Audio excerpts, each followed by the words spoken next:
When you're an entrepreneur with a great idea, it can be daunting to find funding. Startup Raven takes the process out of your hands by helping entrepreneurs connect and learn about potential investors all in one place, without any long-filled forms or 1,000 questions. Sign up for early access at Startuprad.io.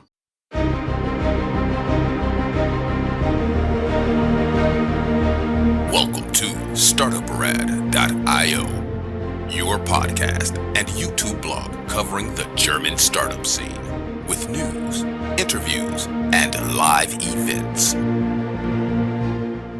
Hello and welcome everybody and Happy New Year. It's the 19th of January 2023 and this is our first interview, our first piece for this year. I'd like to welcome I may say steady guest, unofficial member of Startuprad.io, Paolo. Hey Paolo, how you doing?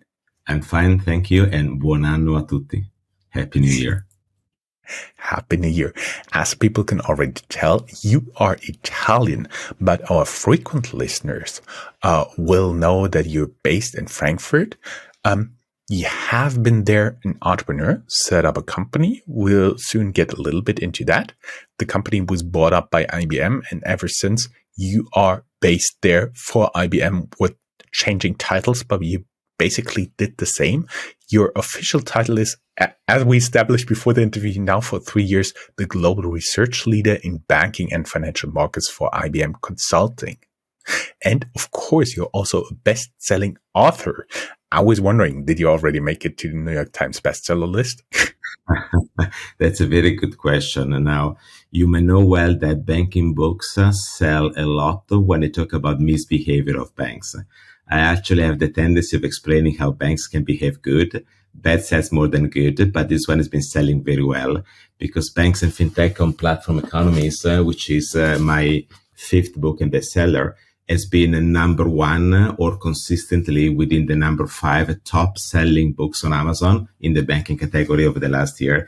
So definitely a book that resonated well worldwide, not only within the fintech community, so people that want to promote change, but also at the highest level of CEOs of financial institutions reading the material and reaching out with comments. So that was very flattering to see that effectively the audience received this content with the right enthusiastic tone.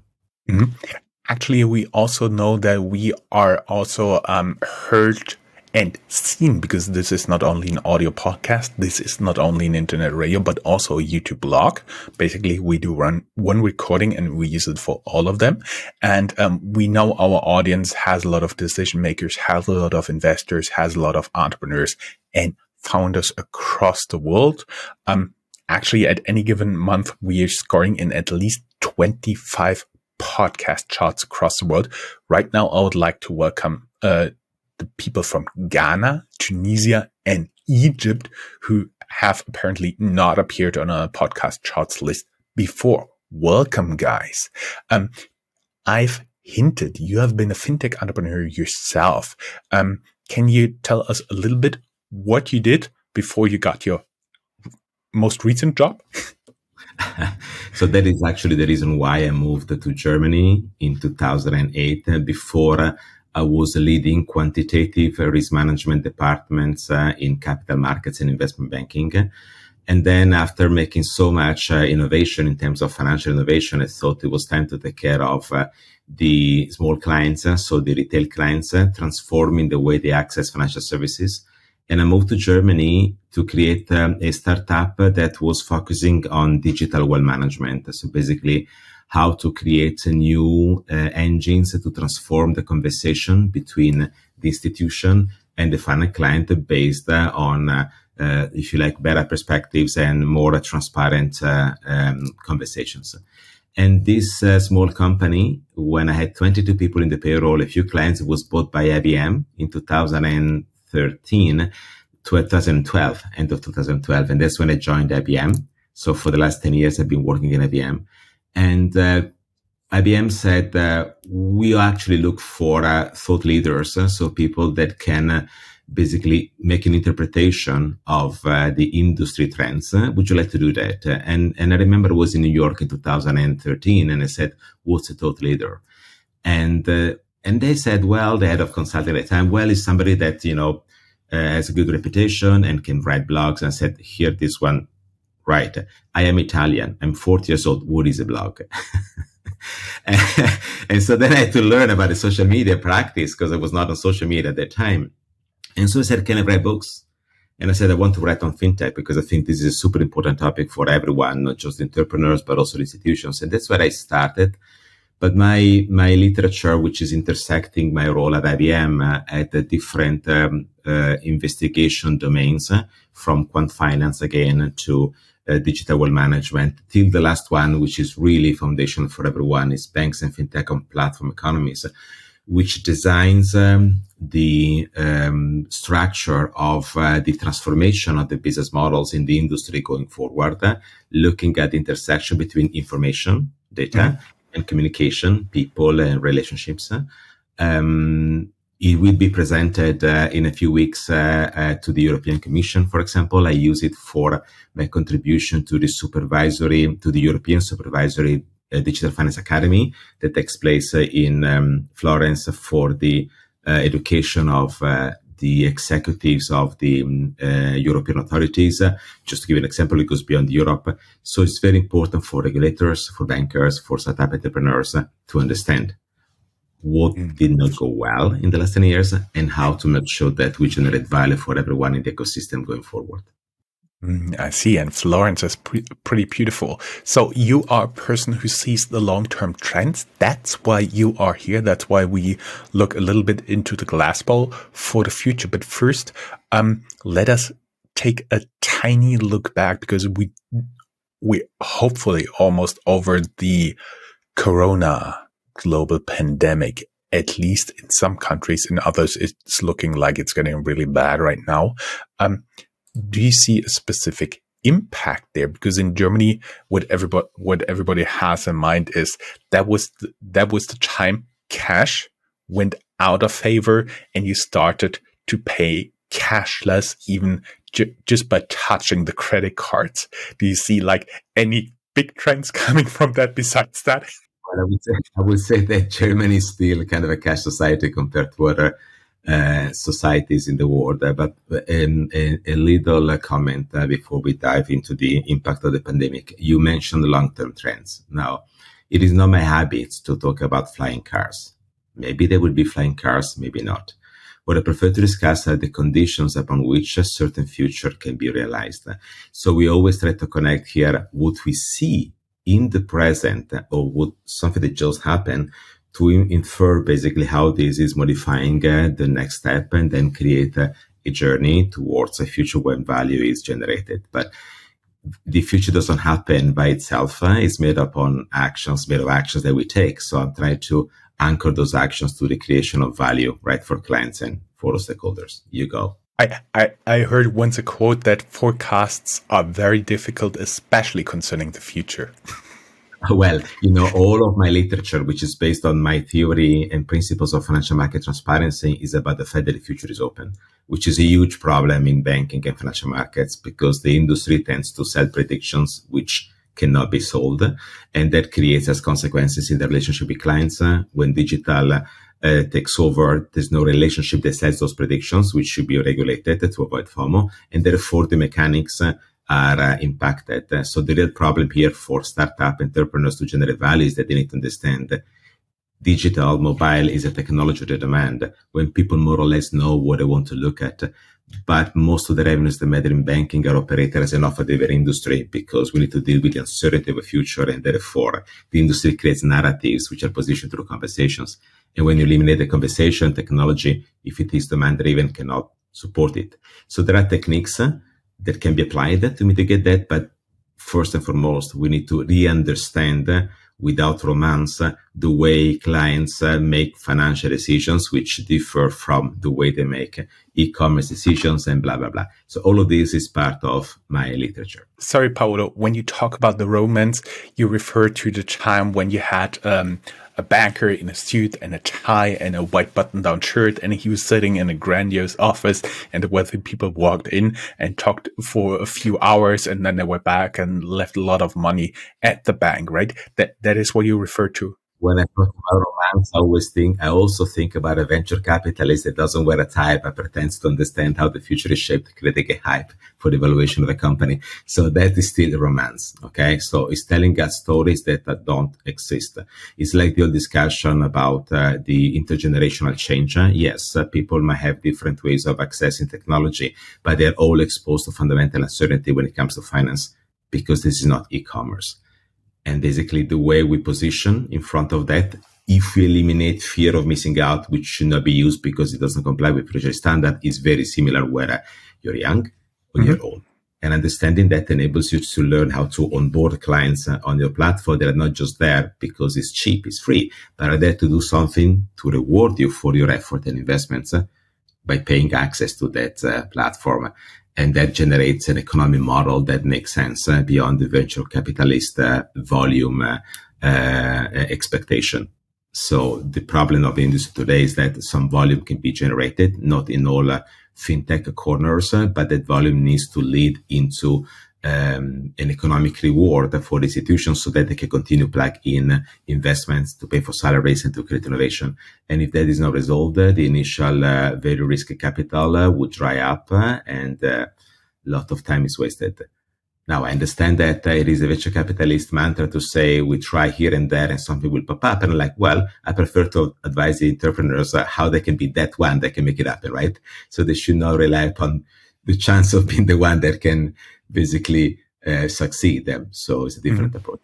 What you refer to is, I do believe, referred to in venture capital as spray and pray approach. By the way, you talked about volume. So you totally think that fintech is and will remain a volume business just due to the way it is set up? No, I believe that it can focus on value. And we might be deviating a bit, but I remember when I opened the IBM office in Shanghai with a presentation of my previous book, Fintech Innovation, that was in 2017. And there I had a discussion with the audience about the difference between volume and value. And that's when the board of the most digital bank among the urban banks of China reached out for a conversation that led into a joint work that was published in Chinese named Panoramic Banking, which is a precursor of some of the content of my Banks and Fintech platform economies, as wanted to answer the question, how can a bank compete with the tech giants like Alibaba or Tencent owning WeChat, because they already have volume. They don't even have super volume. They have uber volume. Okay. So now they understood that basically they were wrong in thinking the platform strategy was to target volume competition, volume-based competition, so that to redefine value instead in order to compete. Right. So it's different perspective between convenience and the generation of value. And so that led to interesting conversations about how to change strategy for engaging with the ecosystem around the platform interplay. And therefore, understanding this difference is important. However, volume is easy to be understood. Value requires an axiology, a theory of value. So if you do not define value, you cannot digitize it.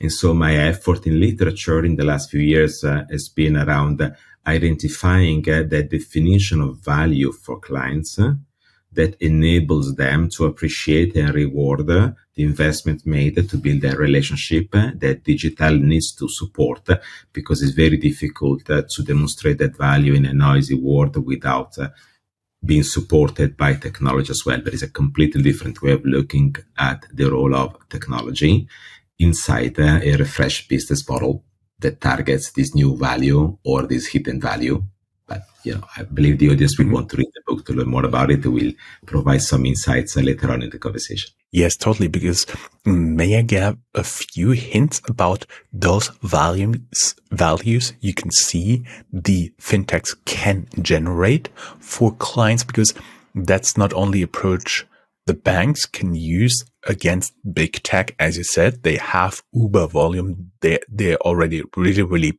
big. And so they could make money just on the volume of business there. But when a fintech now starts up, I've heard they still do that. What would be some of those values they could target to deliver in order to survive between the big banks, the smaller banks, the established fintechs, and the big tech? Okay, there's an important concept that lays ground to the understanding of value, which is a biological perspective on how we make financial decisions. So that framework is the banking invention quadrant, which has two axes. One axis is information and one is communication. It is through information and communication that businesses are created in financial services to engage clients. Information is typically the more symmetrical part of the banking business and is about volume because it's payments, is the credit function, therefore the appraisal of the credit risk scoring and the appetite of the bank. And that is where, if you like, there is the typical play of the institutions with a lot of data, a lot of financial information. But that is also where the problem, especially for the entrepreneurs in Europe and the bankers in Europe, occurs because the net interest margin has been very, very poor because payments are very competitive here. So the margins are much lower than in other constituencies. So it's difficult to extract value because volumes needs to grow much faster than the reduction of the interest rate margins. Even today, given the fact that the interest rate might be raised, some bankers are expecting to be better off because they can price up more on the existing volumes. The problem is that that happens within the year. But if you think about the potential recession, that will fire back in terms of the basically deterioration of the credit quality of your portfolio. So the expectation of more non-performing loans. So it's a very complex landscape. So now, if you want to operate there at the volume, okay, you really need to understand how to leverage payments, right, with the outside of the banking ecosystem to capture much bigger volumes and most likely to generate a different value that is not there in the transaction. So volume is typically about a price you tag to each transaction. But as the price goes down and down, the transaction can be limited in your banking environment. You move out of that one. You use that banking capability or open banking capability with a fintech to eliminate the friction in an external ecosystem. And you allow that ecosystem to create new value on the interplay of individuals, of companies, of corporate. And therefore you try to grab that value, which is the value of accessing a non-banking platform where banking is there to eliminate the friction. So the balance between the transaction revenue and the non-transaction revenue is in favor of the non-transaction revenue. But of course, right, there are some elements that participate into the whole chain that are shared among the parties. But so banks are now learning that they need to be orchestrators of those ecosystems to grab that new value, or they need to be, if you like, participants in a way that they know how to grab that value. Right. So that really means resolving the business problem of clients, which is not finance. Finance is not the problem. It's always an enabler. Right. So it's not finance. It is solving the business problem or the personal problem. And then you have the other type of value that, but you have a question, goes in the direction of communication. So the other axis of the quadrant. Yes, where to start and where to stop. First, for everybody who doesn't have a finance background, the interest rate margin is just, to make it very simple, you give me money, I give you 1%, I lended out the credit for 8%. Between 1% and 8%, there's 7%, and that is the interest rate margin. Yes, so basically when the interest rate is high, so you can add the spread on top. That is the money you make with the client. So the coupon you pay when you have a mortgage, right? All of the payments you make. When the interest rate is low, Also, the spread on top of the interest rates is lower, so the bank will get less money from you. So you know that you have 0 interest rates, your mortgage is cheaper. If you have 5% interest rates, your mortgage is higher, more expensive for you. And that corresponds to more money that get into the bank. But then the bank has to use that money to remunerate the variety of things, right? So the other side of the game, because they take money and they need to reward the money as well that they lend to somebody, or the credit risk, right? Because the healthier economy, the lower the credit risk, but the recession economy implies defaults, which unfortunately occur because not everybody can make it in their business life, and that might impact basically the healthier performance of financial institutions and actually create more problems. So all of these intricacies are at play today in a very different way compared to the world that we were used to live in before the global financial crisis. I know that a lot of your audience, Jörn, is very young. I'm 52 years old. So, but before 2007, the world was basically different, the business world for the good and also for the bad in many cases. And that's the reason why when Mario Draghi, the former chairman of president of the European Central Bank, left office in 2019, that's why he said to the audience of journalists answering a question if these new macroeconomic conditions would create the next financial crisis. He said that, well, I know that banks would love positive rates and blah, blah, blah, but basically said that the complexities of the macroeconomic condition will stay. So what needs to happen is that banks need to adjust the business model to the digitalization of financial services. And when central bankers talk, words matter. He didn't say they need to digitize existing business models. He said they need to adjust the business models to the digitalization. So fintech entrepreneurs need to understand that clearly, because if they pretend to use digital just to digitize an existing model, creating, for example, a marketplace for products, they will not succeed. The problem of the new banks, for example, they are not understanding how to grab more value because they're not generating more value on digital for clients, so they're going to be remunerated for that. So they need to understand what implies a transformation of the business model. But now, if you do not know what is the distance between people and their decisions when it comes to human-related traditional banking, you will not understand what you need to do to adjust the business model in a way that technology that is not a perfect fit for that gap reduction, what technology has to do in order to make it happen. So it's not easy. It's a bit tricky, but it's foundational and it can be understood, because once you spend some time studying, you get the points right. And so that it can consequentially act. Okay. And that is my role, to help you basically see all of these elements which are out there, right? You just have to look at them with the right perspective. What I've taken from your awesome wrap up here with an adorable Italian accent is, I would define value as make it easier, cheaper, or more convenient for clients to do something that they've done before. Maybe they completely redo something, but they have to have something from it. There's a benefit, the value you're talking about, right? Yes and no. Convenience is about information. It's not about communication, which is another axis for value. And as I said, convenience is a race to zero prices. So at some point, you will not be able to price that convenience anymore.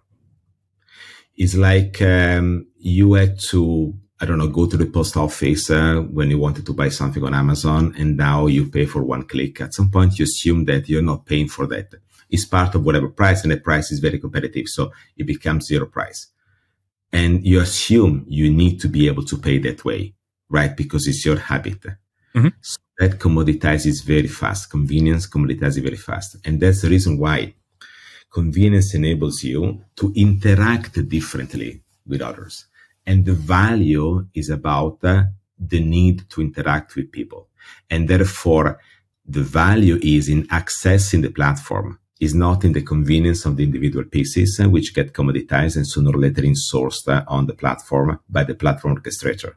so that you need to be ready to understand that convenience is just an initial step for the generation of value, but the final value that will stabilize your business model is outside the individual convenient transactions. And when I discuss the contextual banking platform strategy in the banks and fintech on platform economies, I therefore refer to the shift towards being capable of motivating users to pay for access that contextualized banking platform. Then there would be a completely different play when you look at the conscious banking platform strategy, which is also defined in the book, which is about more complex decision-making processes where the value is inside the relationship and needs to be revealed by technology. And it's a different way of creating that value. But ultimately, it's always about recognizing that the monetization shift out of products, out of transactions, into the outcomes, into the relationships, differently played between information intensity, contextual banking, or communication intensity, conscious banking, which typically goes around planning, wealth management, insurance, done also for the masses, not just for the ultra high net worth individuals. That is a very important statement, I do believe, that I've taken. It's focus on the outcome, not on the transaction, not making it convenient, but helping to achieve their goals, whatever that might be. Oh, yes. So the shift, the foundational shift on platform economies that characterizes a big part of the fourth industrial revolution, which is a platform revolution, is a shift from outputs to outcomes. And we need to clearly define that. Otherwise, we get mistaken. But that really explains why experience is important, being a key component of the engagement model. But without understanding the shift of monetization from output, out of products, into outcomes, which is relationships, is not possible to plug in technology the right way to be basically rewarded for the investments in a sustainable way. Also, Paolo, you talked about bank being the orchestrator in such a platform, in such a network. Can you already give some pretty good examples where the banks are really good in orchestrating that? Because that would pretty much mean you have, like, for me, my picture is right now, you have one bank in the center and you have a lot of fintechs, tech companies and other entities around it. And the banks help to get it to get the flow smooth there. Okay, so there would be two very different examples. I mentioned for information and communication, I mentioned value, new value generated out of volume, and then I mentioned hidden value, which is revealed inside the relationships. And now I tell you, when you think about the contextual banking platform strategies, which are more around the intensification of the information quotient, you can think about an agri-farm business where there are banks out there which are also trying to help the communities of farmers in their constituencies to interact the one with the other differently, starting, for example, from weather forecast using, in our case, the weather channel of IBM, which is the one you have on your iPhone, is powered by IBM, in order to basically decide on which crop basically to focus on, given the global climate conditions. But then delves into how they can sell basically their harvest and how they can be paid and how they can lease the machinery and so on and so forth. But you see, those are buy-side opportunities of a platform which is centered in smoothing the supply chain, the interactions among economic actors for a certain business or a variety of different businesses. So now this can be generated by a non-bank, but there are now banks that want to be in that game, creating on the side an orchestration of those ecosystem platforms, so platforms that basically operate at the level of making an ecosystem functioning with digital in better terms. On the other side, you have banks which are now focusing on enriching the advisory relationship with clients, recognizing that, think about the US, you can now access an ETF investment for zero embedded fees. And if you don't have an embedded fee, you cannot remunerate the linear value chain that goes from the manufacturer to the distributor, right? And that is the reason why, for example, when I I've been keynoting for BlackRock, opening some of their key conferences before the pandemic. And I crossed Larry Fink at the main stage of Morningstar in Chicago in 2017. And I remember Larry Fink, the CEO of BlackRock, which is the largest manufacturer of investment products in the world, saying that he wanted 10 years, 7 to 10 years from then, 2017 speech, 30% of his revenues not to come from products, but solutions. What he meant is that the products, the transactions are in a race to zero prices. So the value will be positioned at the level of the relationship between the bank, the advisor, and the client. That needs technology to be orchestrated and to scale, because you need to go beyond the number of limits, the number of clients you can manage in an individual relationship. So those guys are understanding this element as well. So now what happens is that somebody can also orchestrate that advisory platform. So the advisor is a network of individuals that require support by technology to basically give a shape to the conversation with the clients in a way that they're not inside the prediction of products, but they're inside the resolution of the needs of individuals. So it's a planning perspective, it's a goal-based wealth management or goal-based investing, basically conversation. And there you see again that as on a platform, you need to have the whole life of an individual using also information with more completeness. You have two elements that are part of a banking business model. One is the liabilities, that means the mortgages, the loans, right? The liabilities of families and corporate. Mm-hmm. And on the other side, you have the investment opportunities or the insurance needs. Now, most of these products on the asset side commoditize. So you cannot personalize on those. That's another mistake of the fintech entrepreneurs focusing on personalization around assets, products, which are all basically highly correlated. Think about the tech stocks. Most of them went down the same way in the last year. So stories, correlation. Now, the personalization occurs always when you look at the liabilities of individuals, because you have 2 children, I have none, right? And so on and so forth. So now what happens is that by seeing the client holistically inside the institution, not anymore siloed inside different business units, you can create incentives so that beyond the pricing of credit risk, market risk, which you have to do anyway separately, you come up with an understanding on how clients can pay for accessing that advisory platform. And so the role of the bank being capable of using technology and investing in technology is allow a variety of individuals that by themselves cannot do that to have a mean to reach out to their customers in a way that they can demonstrate the value of that open and transparent relationship. And there are banks which are basically doing that. You can think about the role of UBS or Morgan Stanley. Now, they're not down the line to me in terms of doing it all as it should be done. Okay, so there are still gaps between what I see and what they've been doing, but I see that they're moving in that direction to be orchestrators of planning and advisory platforms. Mm-hmm. I see. That also means the investment approach some VCs right now have in terms of fintech is very much focused on products. And you, if I understand you right, that may be the wrong approach for long-term success of the companies. Well, yes. I would also say, when I was an entrepreneur myself, I was more a scale up than a startup in intentions. Okay. Mm-hmm. So the venture capitalist might want to, get the bank, and then you can sell to somebody else, get somebody else in, so they get their reward anyway. Okay. All the way through. Mm-hmm. The thing instead is to have a long-term investing perspective. So you need to ask yourself how that company evolves beyond the initial hype, right? Or the narrative around your startup evaluation, which is a different story that I find way more interesting.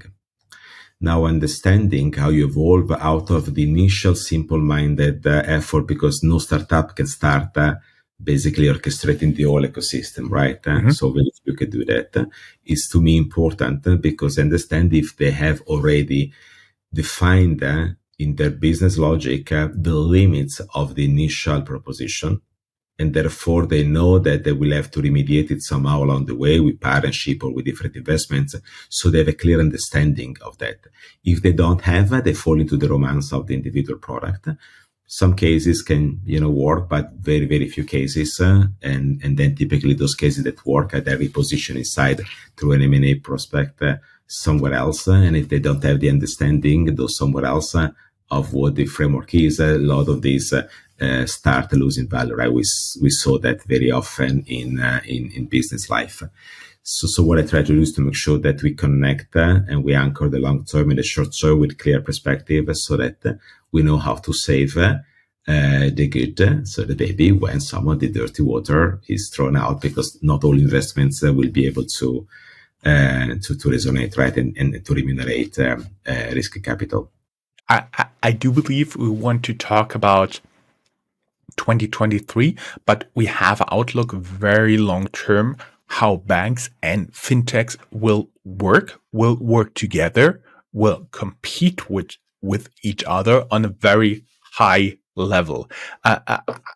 When people are now listening to this, and I do believe a few have to re-listen, I also have to re-listen to get like all the value out of that.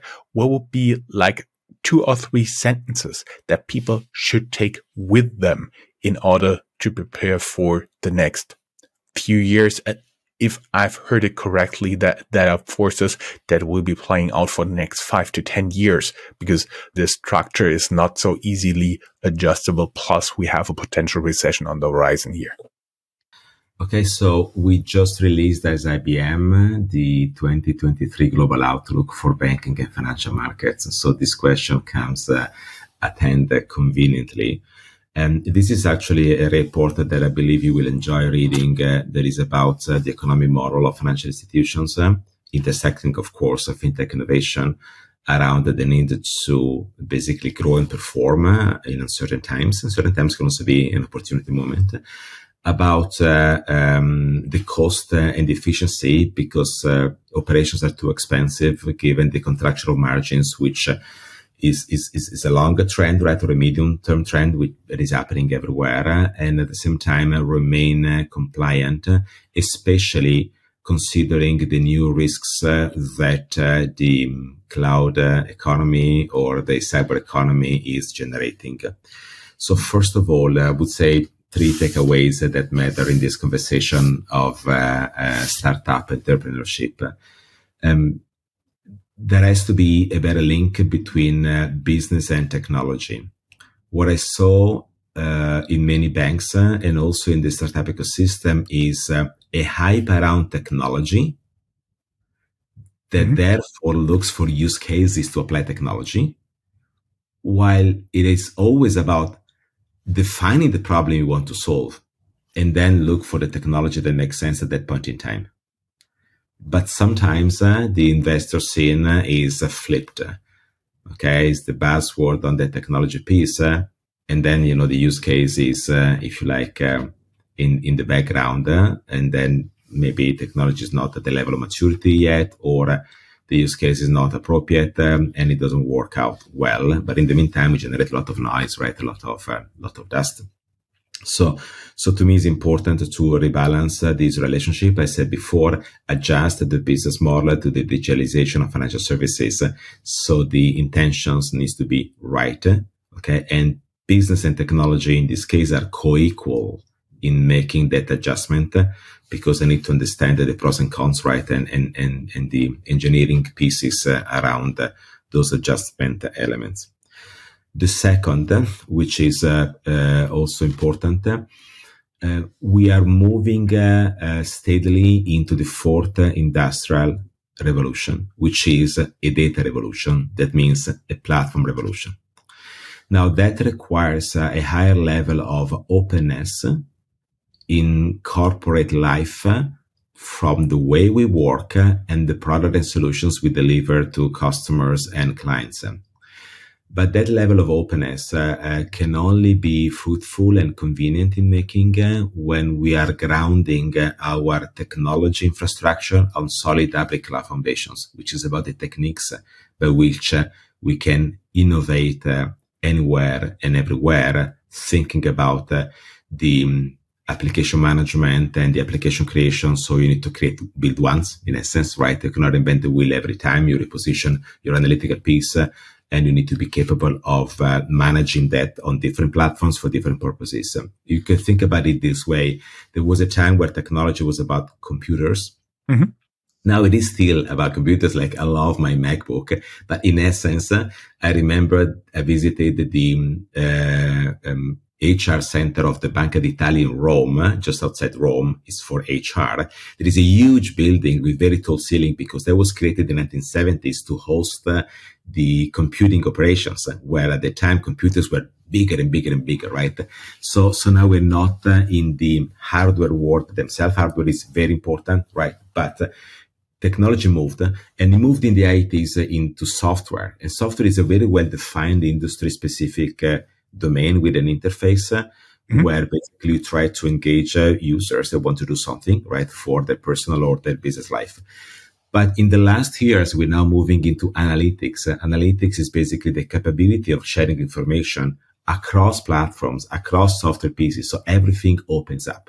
So you need to understand clearly how to operate on every cloud on a variety of different environments where the techniques of making the job done are important. Otherwise, you start up your company, your bank, your new bank, your startup, and then you don't know how to blur the line. I said before, it's not your initial product. Immediately know that will not be sufficient. So everything you create to create that first product or solution needs to be capable of transforming, being flexible to generate something else. So you can call it cloud native if you like the cloud world or whatever is about the techniques and the way of working. And this realization is happening now in banking as well. I think that after the first years and after the pandemic of like hyperscaling access on cloud, they realize the connecting point between the infrastructure and the way of working. That is the people, right, is always a secret sauce in everything. And the third and the last is connected to this one. We said that the business model will be adjusted for the digitalization of financial services. The digitalization needs to occur basically on different ways of working, leveraging an hybrid cloud perspective. But we all know that a world that is becoming more interconnected and if you like, more open is also a world where new weaknesses will be exposed that could be exploited by rogue actors. We are in unfortunate years of conflicts with the war in Ukraine. We are all concerned about potential cyber attacks that are now involving possibly not just rogue actors, but also government. So they will be generated and maybe performed at a different scale. So maybe the next systemic crisis will not be a financial crisis like the one we had in 2007. That was about financial innovation, quantitative finance. So maybe the next systemic crisis will be operational. And when it's operation, it's about technology. So 2023, sitting on 2022 is the year where the cybersecurity aspect and the resiliency aspect of the industry came to the forefront, not just because of regulation like the DORA regulation in Europe, but because of business, government, strategic industry realization. And when it comes to cybersecurity, then you make quantum leap into the future, to say that.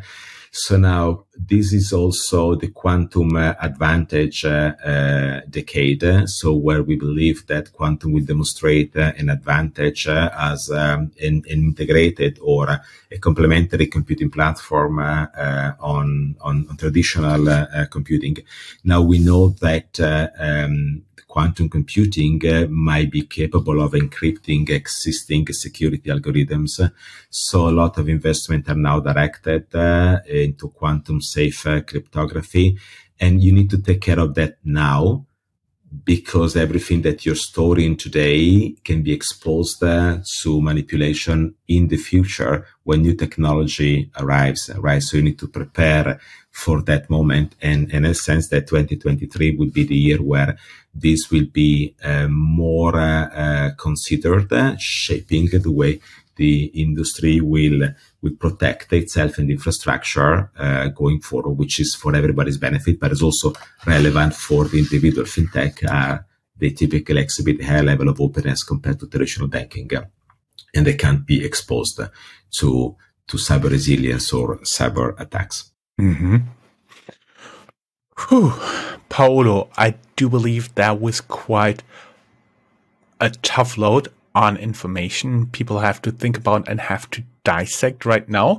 But basically, what they get here free of charge is information, is quality you usually only get, as he said, when you do a keynote for BlackRock for one of their flagship events. So that is pretty good, and exclusively on Startup Radio.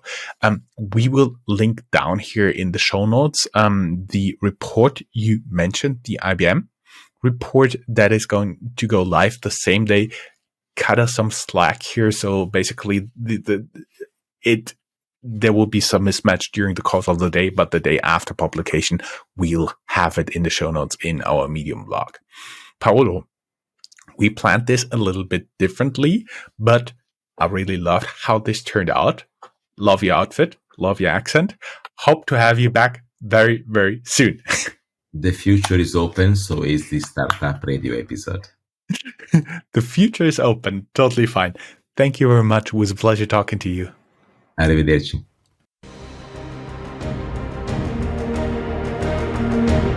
That's all, folks.